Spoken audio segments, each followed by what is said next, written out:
Dear colleagues, so thank you very much for this nice introduction. Welcome to the ENGIE event.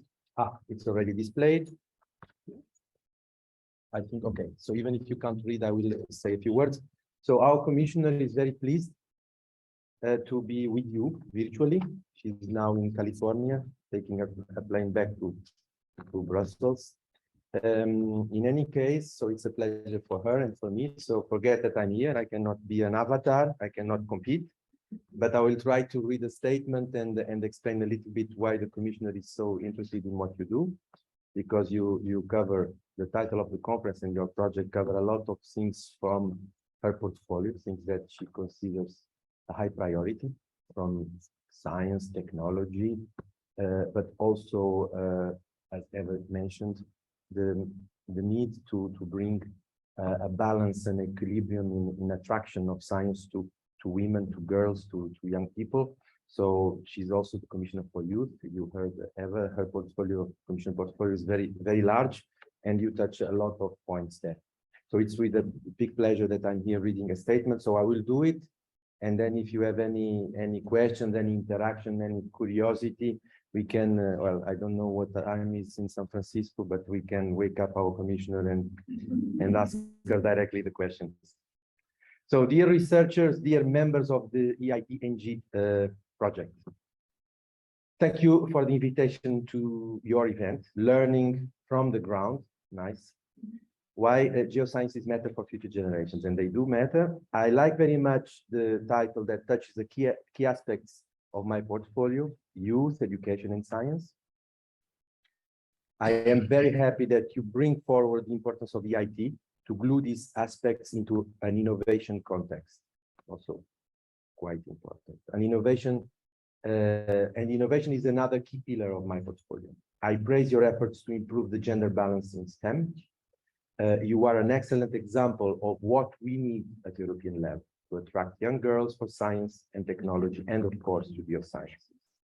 You are going to talk a lot about materials that indeed cut across many activities of our European Horizon Europe program. Our policy and investments on raw materials have a strong support from European Technology Institute, EIT, and require solid international relations with trusted suppliers.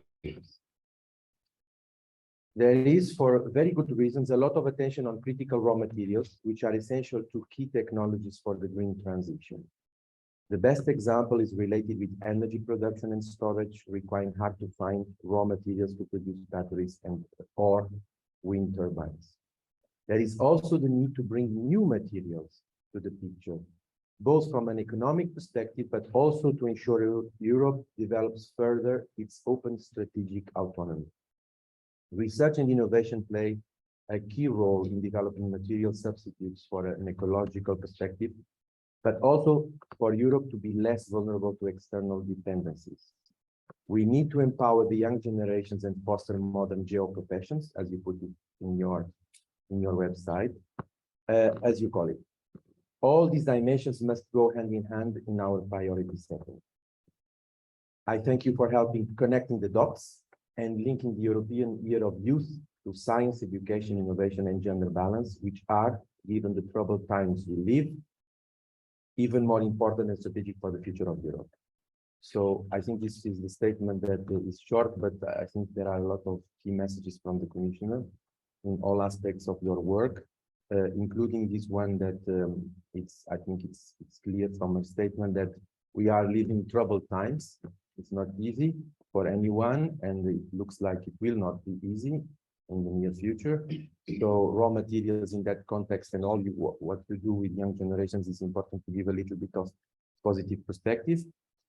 But indeed, there is this vulnerability of Europe and actually global level for all of us to this area, which needs a lot of knowledge and know-how.